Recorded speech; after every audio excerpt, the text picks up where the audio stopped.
I have pre-cut out all the pieces that we're gonna need to build this bird feeder. And we're gonna use 56 inches of this Picket. I'm gonna go down through all of the sizes on each one of these right now. So I split the difference.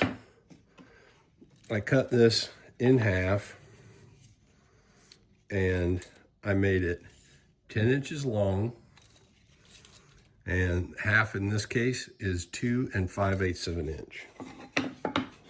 Okay, so those are your side supports that run from the base, the feeder base, up to the roof. These are also 10 inches. There's 2 of those, and those are your roof pieces. Then we have the same situation, 2 5/8. These are cut in half. And these are 10 inches. See where I'm going with this? Thank you, Lowe's, for providing this cedar. Those are the side walls for the tray. You're gonna need a 5-inch wide piece, or a 5-inch long piece. And it's the same thing, 2 5/8. Those are gonna be your pieces that you're gonna drop inside. Next, we have the bottom of the box. And I cut this little sliver off of this because I wanted to set that back just a little bit more from the roof to try and keep water from getting out of there. And I think that's enough. And I cut this at 5 inches. See how these are all 5 and 10 inch measurements for the most part? Now, this is 8 and 7/8. It's gonna go like that. There's your piece. Now, I'm gonna take 1 1/4 inch brads and nail in here around the base. We're just gonna locate these on the inside. This is super basic. And where are we gonna position these things? Well, of course, we're gonna put them right in the center of this box. 6 and 1, almost a 16th. So as my buddy Jay would say, just a smidge over 3. So we'll call the center line 3 and 1/32. You're gonna wanna mark that location. If you wanna put a mark on this at the center point, it was 2 5/8 wide. Our center line for this is going to be 1 5/16. And you mark this, and then you'll line that up to your mark right here, and bam, you centered it. Same thing with this one. See where I'm going with this? An alternate method would be some type of twine if you wanted to. Drill holes in each one of these vertical supports, tie a knot in your twine, and put the knot on the inside, feed it through whatever length you wanted it. You know, you might want to do 3 feet of twine up to wherever you're going to hang it from. Just another option. I want the sapwood up, and I want this on the inside. This is our base.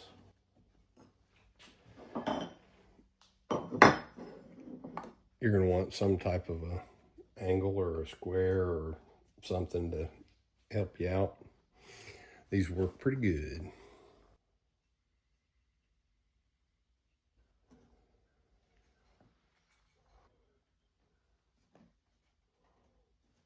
Now I'm just going to put some pressure on here, not a ton. I'm getting a little bit of squeeze out. You guys that follow my channel know that I like to keep these things handy. It's a good practice to get into, even though for something like this, it doesn't really, you know, it's a pretty basic tray is all we're making, but we're good. That's tight enough. Now I got to put one on this end. I'm going to want to shoot with this orientation right here, because if I get a blowout, it's going to go this way or it's going to go down and in line with this. If I shoot this in like this and my brad gets deflected, it's blowing out the side. So I'm going to go around and pin the tops.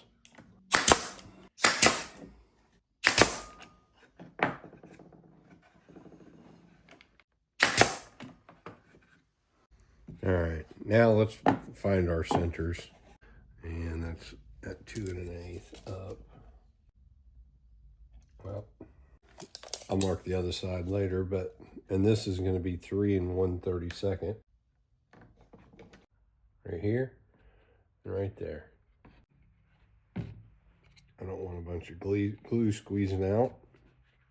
So I'm going to use my finger as kind of a marker, just go down a little bit.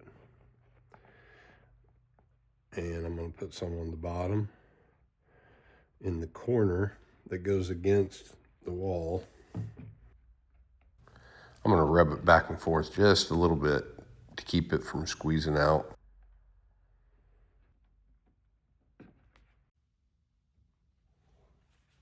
I'm using the old tape clamp trick to get some tension on them.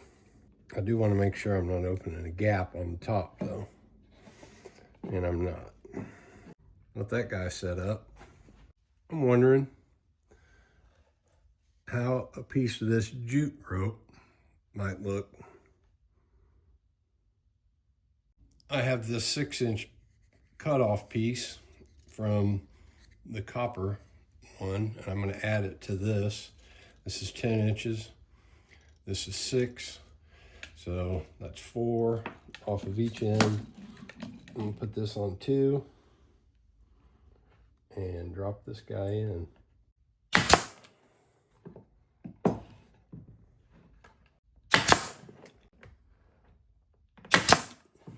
Now, with that there, you could drill a hole in this and put a hook in if you wanted to. And this is the type of hook. This is obviously a much larger hook, but drop it down through, thread the nut on, and you got a flat surface to work with. We're not going to do that on this one. We're going to put the jute rope on. This is 9/16, and this side should be 9/16.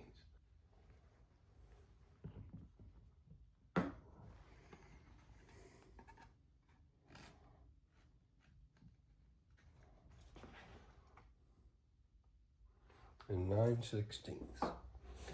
I'm just going over 3/4.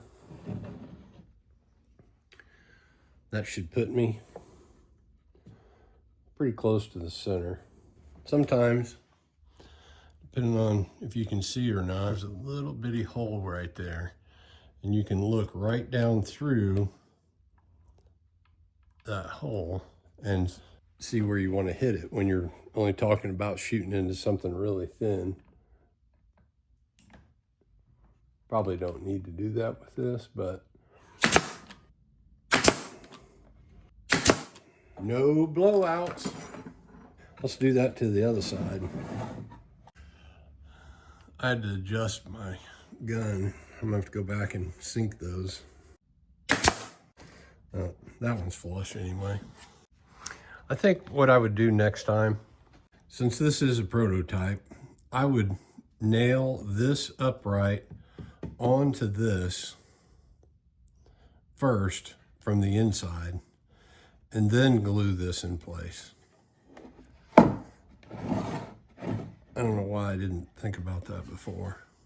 I would have definitely shoot this onto this beforehand.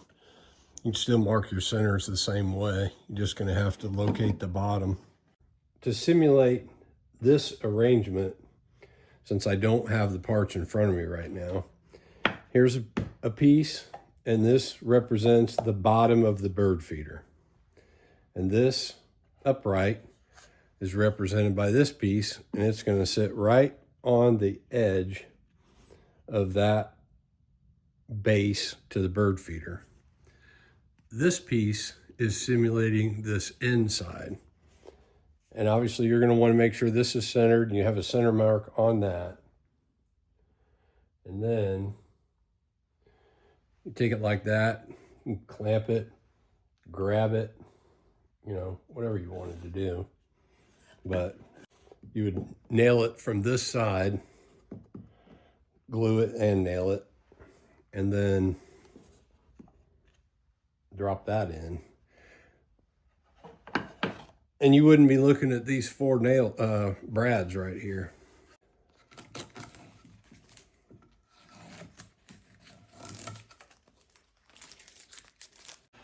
Woodworking is about changing on the fly, when you change your mind, when you foul something up and then you change your mind, or sometimes you just gotta roll with it.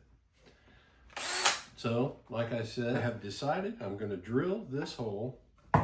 We are gonna put this jute rope in here because I think it'll look good. So I'm gonna pull over to dead center is 1 5/16, which is 1.5 down from the peak. I got a 5/8 drill bit, but if I was doing it again, and I probably will, I would come 1.5 inches down and drill the hole before we assemble it. See, when you guys get to tune in to me, you get to see what not to do sometimes. I'm gonna run this through, kind of figure out how long I want this thing to be. I'm just gonna make a loop and a knot. If you got hot glue, you can hot glue this to keep it from fraying if you want to. I'm gonna say about that high. So I'm gonna cut this one off.